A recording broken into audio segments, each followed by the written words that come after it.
Hello Call of Duty Access, this is Time itself, and today I have a game of Domination on Vacant for you.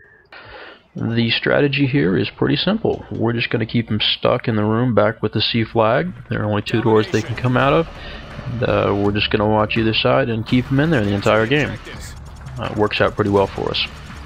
I've started recording the chat audio, both my own and my teammates, and if anything topical does happen to come up there, I will bring it out on the videos.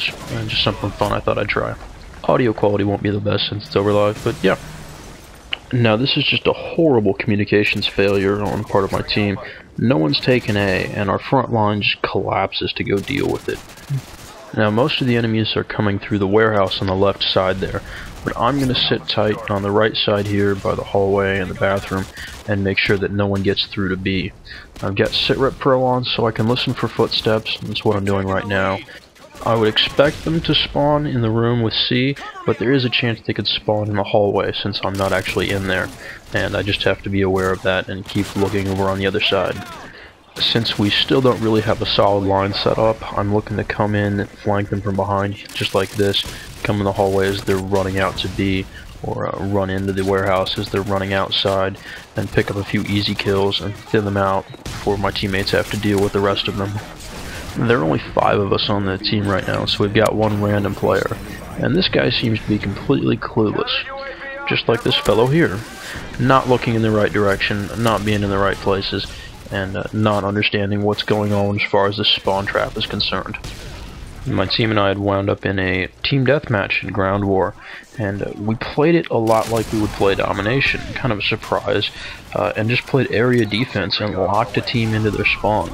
It worked out very well for us. I don't think a lot of people who just play team deathmatch understand that kind of concept.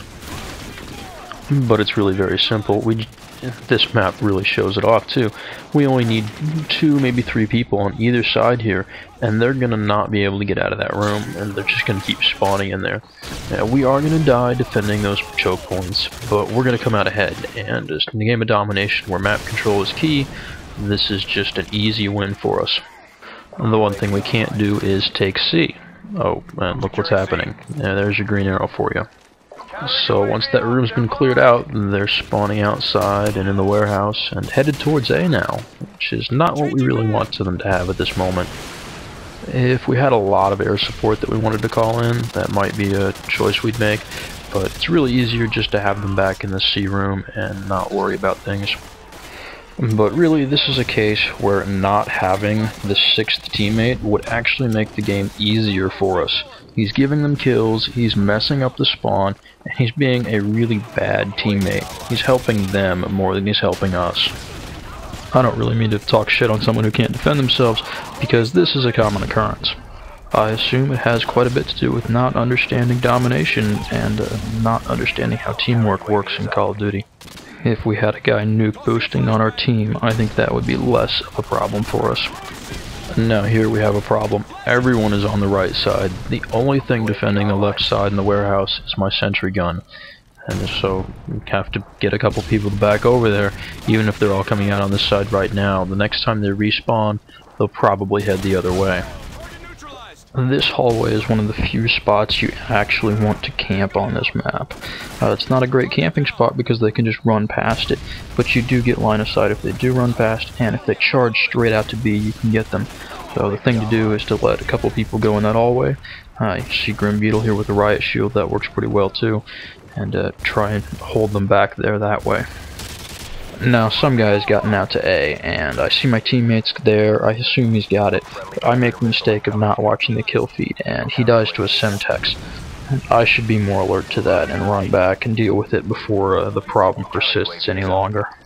As it actually happened, I had to wait for another teammate to call out that he was still on A before I turned around and ran back to get it. These barrels make up the other pretty good camping spot if you're going to hold the team in C. Again, you don't really have great line of sight. You can't see all the way there, and they can probably run past if they run fast enough. But it is a good way to see what's going on and to get some assists and damage some people as they try to get out on the left side there. Normally I wouldn't be quite this campy, but I hadn't died yet, and I was looking forward to a flawless game.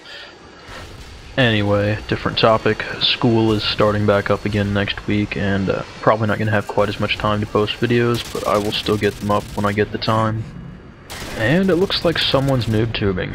Good thing I'm behind the one car that he can't explode.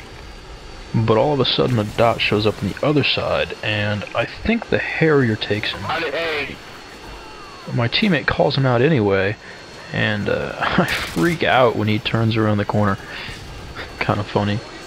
At any rate, I'm going to camp a little more, and hopefully finish off this game without dying. I recognize though that sitting back and just camping, say by those barrels there, isn't a good idea. I hear the guy running down the hallway. I gotta go take him out so that we hold the position we have. That's my best shot of staying alive for the rest of the game.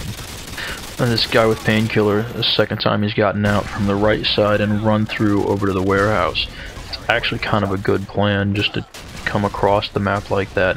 If I wasn't sitting back this far, no one would have killed him before he got to A. My team is respawned on the left side here, so I'm going to run over to the right side and set up and do the same thing. Now this outside on the right here, where I am now, they don't usually spawn on the right side outside, so yep, no problems. I can just keep watching that until I run out of ammo. I haven't run into it yet where a team will make a conscious decision just to sit in that back room and force you to come in to try and kill them.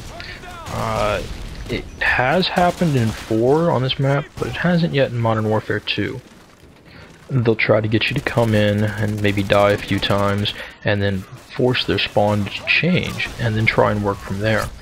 It's really a problem if you're doing this in deathmatch. Domination, that takes too long, you'll probably be fine. But at that point, your team really just has to have a lot of self-control and say, no, we're not going to go back there. We're going to lock in the win, even if it is boring and it is camping, because they're going to be camping the other side of all those doorways. Not very exciting, but you know, if they want to go camp in a little room in the corner of the map and you're up, go ahead and let them. That kind of thing has been a problem in all the online first-person shooters I've played, especially with random teammates. They're just too eager to rush in there, even if it strategically is a bad decision. Too interested in killing and keeping the action going. Yeah, it is boring, but if you want to win, you gotta play it smart. Airstrike! No, I hadn't died yet. Real-time reactions, priceless. And the guy who is 16 and 23 managed to get a precision airstrike and dropped it in a pretty smart place there. I am just going to try to hold down the warehouse now, and nice thing I can do with SitRep Pro in this situation is I can hear someone if they spawn outside, and I can tell the difference between them running on concrete inside and running on the grass and dirt outside. Very useful. I've also got one-man army on this class and FMJs, so randomly spraying through the walls gets me a kill occasionally, and for some reason seems to scare them off. So especially when I'm on my own, go ahead and do that. Maybe someone comes around the corner already wounded even. And we are just about to the end of the game here. Again, we just kind of kept them stuck in there most of the game, and makes for another easy win. If you liked this video, and you'll find more on the CDA channel, and there are also more on my channel, including one where I go into a little more detail about how I like to play Vacant with my team. Why are you... Fucking Jesus Christ! I managed to go 10 and 10. Wow! Holy fuck, you guys wrecked this team. Ah, the sweet sound of victory. Well, thanks for watching.